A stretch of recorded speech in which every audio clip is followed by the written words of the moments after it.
Hey everybody, welcome back to more Mega Man 2. In the last episode, we beat Airman and Metal Man. In this episode, we're going to go on with Woodman.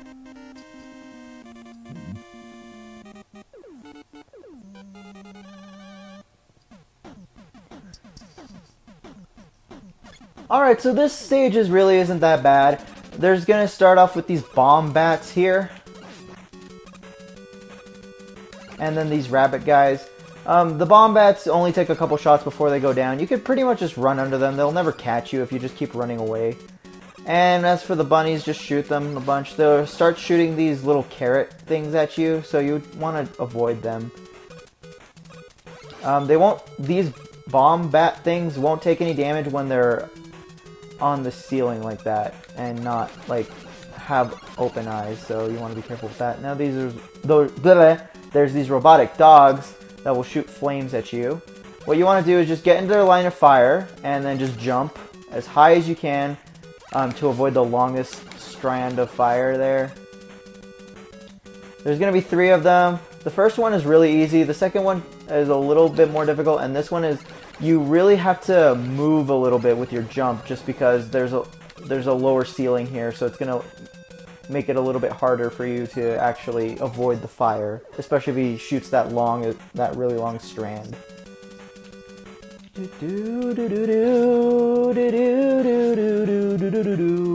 love the music in this game, it's so great.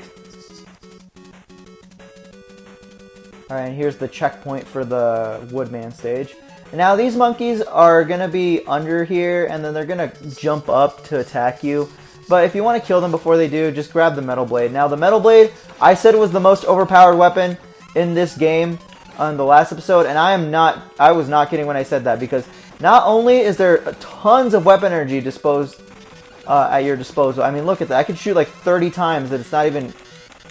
See how many times I'm shooting, and he's not even going down that much, compared to, like, say, the air shooter, which I shoot once, and then a ton of it goes down. Yeah. So not only is there tons of weapon energy at your disposal there, it's stronger than your primary shot. Only few enemies are immune to it, and it shoots in all 8 directions. Yeah. So this weapon is really overpowered. See how it took like 5 shots to kill the rabbits with your Mega Buster? Here it only takes like 3 of them, so they're really easy. It makes the game almost trivial, honestly.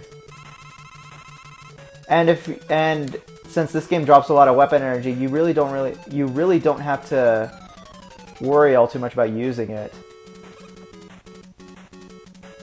Now these roosters are immune to the Metal Blade, which is why I'm not using it. What you want to do is whenever they appear on screen, just move left a couple steps and they're gonna jump right over you. They have a set jumping area, and if you move left a little bit, you'll be in that area. So it's very easy to dodge them, not too bad at all. Now Woodman here is going to use his leaf shield. He's going to throw that and then throw some leaves up here.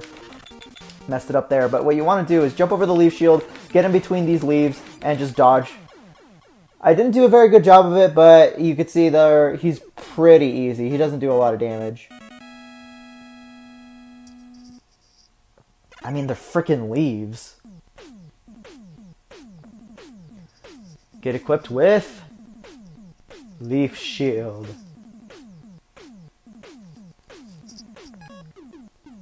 Alright, and here we're going to go on with Crashman. Horror!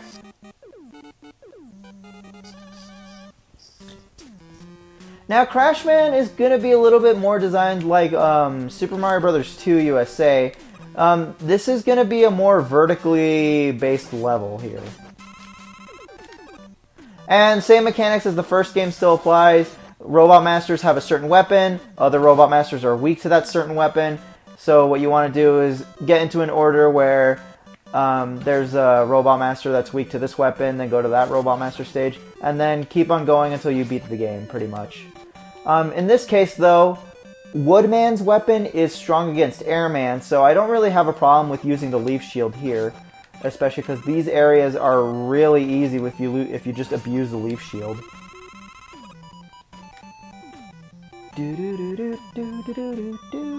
That's what I like a lot about Mega Man 2, is that pretty much all the weapons, besides maybe the crash bombs, which is the weapon we're going to be getting here in a little bit, have a purpose. You don't really feel like there's an underutilized weapon, which is a problem that not only the first game had, because the Elect Beam was pretty much the only weapon to use, but as we're going to see here in later playthroughs of later games, the rest of the series also has a pretty big problem with making the newer weapons actually useful to you in your playthrough. You pretty much either only stick to one overpowered weapon through the entire game, or in the case of like Mega Man 5 and 6, you just stick with your standard Mega Buster the entire game and only use the weaknesses against their respective Robot Masters. I'm telling you, Mega Man 5 is really bad with this because there's some interesting ideas for weapons, but stuff like Rockman's weapon, the Power Stone, is really, really janky to use, even against the boss that's weak to it, which is oh my god! Yes, which is oh my god. No, which is which is Charge Man, I think, the train guy. I don't remember his name. I don't remember his name entirely, but he's the train dude that's weak against the Stone Man or Rockman's weapon, or well, I guess it would be Stone Man because Rockman is technically Mega Man. But yeah, one of the many things I love about Mega Man 2 is that all the weapons here feel justified and useful. Like here, I mean, the Metal Blade is obviously like the best weapon in the game and overpowered clearly, but there are a lot of uses for the other weapons here. Like there's a useful for the Leaf Shield that is honestly better than the Metal Blade in some sections. There's a use for the heat, the Atomic Fire, that's what it's called. There's a use for the Metal Blade, obviously. There's a use for the Air Shooter later on in the game. There's a use for pretty much every single weapon in this game, and that's what I like about it. They really do feel like they designed the game around Mega Man's full arsenal, at least the best they could anyway. Which is something, like I said, that has been influenced in games even today. They make you have an arsenal, and then they have the character.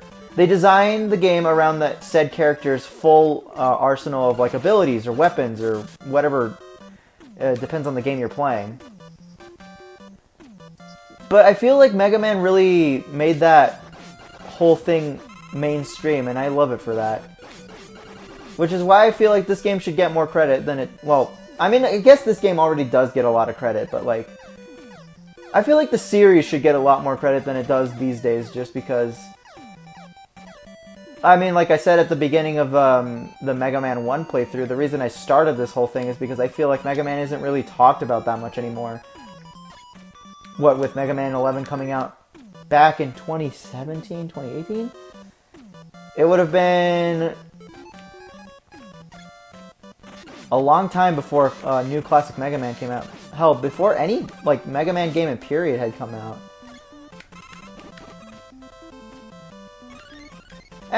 And partly because also, Mega Man really wasn't a franchise that was on my radar a lot of the time. Like, yeah, I played the games when I was young, and you know, I enjoyed them for what they were and stuff. But I never really played them that much as a kid, and I got more into Mega Man whenever I entered high school. Is whenever I started getting more into Mega Man.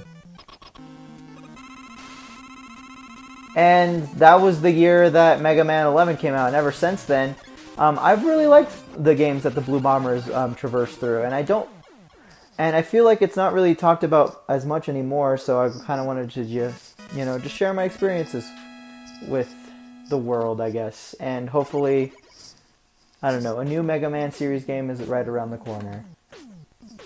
But yeah, I didn't even explain the boss there. Crash Man is just going to shoot the Crash Bomber at you, which is just a weapon that has a radius. It'll hardly ever hit you. It's really easy. Plus, he dies to 2 shots of the Air Shooter. He jumps a lot whenever you shoot, so it's pretty much just hit the B button and you win. But yeah, that was Woodman and Crash Man. Next time on Mega Man 2, we're going to go on to Bubble Man. See you guys next time.